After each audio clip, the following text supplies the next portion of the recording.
ఓం నమ శివాయ. కైలాసంలో ఆది దంపతులు సుఖంగా కాలం గడుపుతున్నారు. మునిశ్రేష్ఠులంతా ప్రయాగలో మహాయాగ క్రతువును చేయాలని సంకల్పించుకున్నారు. సకల లోకాల్లో ఉండే వాళ్ళందరికీ ఆహ్వానాలు పంపించారు. అందరూ యాగానికి హాజరయ్యారు.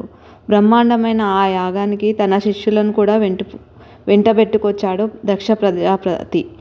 దేవతలు, మునులు అందరూ దక్షునికి ఎదురెళ్ళి తీసుకొచ్చి సింహాసనంలో కూర్చోబెట్టారు. పరమేశ్వరుడు మాత్రం దక్షుడికి ఎదురు వెళ్ళలేదు. దానికి దక్షుడికి పరమేశ్వరుడిపై కోపం వచ్చి మండిపడ్డాడు. భూతాధిపతి గౌరవహీనుడు అంటూ పలు విధాలుగా శివుని దూషించి తన అల్లుడు తనకు చేసిన అవమానానికి నిరసనగా శిష్యులతో సహా సభని వదిలి వెళ్ళిపోయాడు. బ్రహ్మ, విష్ణువు మొదలైన వారంతా శివుడి గొప్పతనాన్ని గూర్చి ఎన్ని విధాలుగా చెప్పినా వినిపించుకోకుండా నిందిస్తూ నిరసిస్తూ వెళ్ళాడు దక్షుడు. సభలో నుంచి అప్పుడు ఈశ్వర నింద భరించలేని నందీశ్వరుడు, నువ్వు ఈశ్వరుని నిందించినందువలన నీ శిరస్సు తెగి యాగకుండంలో పడుతుంది అని శపించాడు దక్షుడిని. అది విన్న దక్షుడు మిక్కిలి కోపంతో, నందీశ్వర, శైవగణాలకు అధిపతిననే గర్వంతో నన్ను శపించినందువల్ల మీ రుద్రగణాలకు వేదాచారాది విధులు ఉండవు, మీరంతా పాషాణులై ప్రవర్తిస్తారు అని ప్రతిశాపం ఇచ్చాడు. శివుడు దక్ష శాపానికి కోపించక, వాళ్ళేమి చేసినా మనం ఏమీ అనకూడదు, దేవతా పితృదోషకులైన బ్రాహ్మణులు మాత్రమే కలియుగంలో ధనహీనులై ఉంటారని అన్నాడు. తరువాత శంకరుడు తన పరివారానికి కైలాసానికి వెళ్ళాడు. దక్షయజ్ఞం ఎలా జరిగిందో మనం చూద్దాం. అల్లుడి మీద కోపంతో దక్ష ప్రజాపతి క్రతువుల్లో పరమేశ్వరుడికి ఆవిర్భావం లేకుండా చేయడం కోసం ఒక యాగం చేయాలనుకున్నాడు. భృగువు మహర్షి మొదలగు మహర్షులు శిష్యగణాలతో యాగశాలను ఏర్పాటు చేసుకుని యాగ సంబరాలను నింపుకుని వాజపాయం అనే పేరుతో ఒక యజ్ఞం ఏర్పాటు చేశాడు. దాంతో శివుడు ఆవిర్భావం ఇవ్వలేదు. ఆ తర్వాత మరొక యాగం చేయాలని నిశ్చయించుకొని సంబరాలను సమకూర్చుకుని దేవతలందరికీ ఆహ్వానాలు పంపించాడు. అతడి ఆహ్వానాన్ని మన్నించి సమస్త దేవతలు, పితృగణాలు, యక్ష గంధర్వాదులు, కశ్యపాది మహర్షులు విచ్చేశారు. వారందరి సమక్షంలో విద్యుక్తంగా యాగం జరుగుతోంది. ఈశ్వరుడికి ఆహ్వానం రాలేదని తనకు వచ్చిన ఆహ్వానాన్ని కూడా తిరస్కరించారు బ్రహ్మ, విష్ణుమూర్తులు. యజ్ఞదీక్ష తీసుకున్న దక్ష ప్రజాపతి భార్యాసహితుడై సభాసదులందరికీ నమస్కరించి నిలబడ్డాడు. మరీచి మొదలైన మహర్షులంతా సతీశంకరులకు ఆహ్వానం పంపలేదా అని అడిగారు దక్షుడిని. వాళ్ళ మాటలు విన్న దక్షుడు శివుడిని నిందించడం మొదలుపెట్టాడు. దధీచి మహర్షి దక్షుడితో, శివుడు లేనిదే ఈ యాగం పరిసమాప్తి కాదు, యజ్ఞభర్తను ప్రేక్షకులకు చూపించినందువల్ల అనేక రకాలైన ఆపదలు సంభవిస్తాయని ఉగ్రమైన శాపాన్ని ఇచ్చాడు.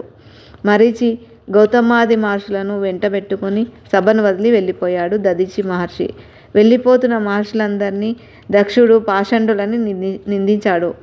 మిగిలిన వాళ్ళతో మీరు యాగాన్ని పూర్తి చేయండి అని హరుడు లేకుండానే యాగాన్ని పూర్తి చేయాలనుకున్నాడు. సతీదేవి ఒకనాటి సాయంత్రం పరిచారికా సమూహంతో తోటలో విహరిస్తోంది. ఆ సమయంలో ఆకాశంలో దేవతా స్త్రీలంతా వారి వారి భర్తలతో పరిహాసాలాడుకుంటూ విమానాల్లో వెళ్ళడం చూసింది సతీదేవి. తన తండ్రి చేస్తున్న యాగం చూడడానికి వాళ్ళంతా వెళ్తున్నారని తెలుసుకుని పరిచారికల ద్వారా ఆ విషయాన్ని గూర్చి భర్తను అడిగింది. పరమేశ్వరుడు మీ తండ్రి మనల్ని ఆహ్వానించలేదు అని చెప్పాడు. పిలవనప్పుడు వెళ్తే కష్టాలే వస్తాయి, నువ్వు కనుక నువ్వు వెళ్ళాలని కోరుకోకు అని అంటాడు. అయినా స్త్రీకి సహజంగా ఉండే పుట్టింటి మమకారం చేత సతీదేవి పుట్టింటికి వెళ్ళడానికి ఆహ్వానం ఎందుకు, మీ ఆహ్వానం పంపలేదు కనుక తమరు రాని చోటికి వెళ్ళి మిమ్మల్ని ప్రార్థించి పిలుచుకొని వచ్చేటట్టుగా చేస్తాను కనుక రుద్రగణాల్ని నాకు సహాయంగా ఇచ్చి పంపమని వేడుకుంది భర్తని. శంకరుడు ఎన్ని విధాలుగా నచ్చచెప్పినా ఒప్పుకోకుండా కాళ్ళ వెళ్ళబడి భర్త ఒప్పించుకుని దక్షయజ్ఞానికి బయలుదేరింది.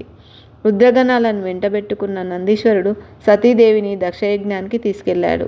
సతీదేవి దక్షయజ్ఞశాలకు చేరుకోగానే ఆమె తల్లి, సోదరులు ఎదురెళ్ళి ఆదరించి కుశల ప్రశ్నలు అడిగారు.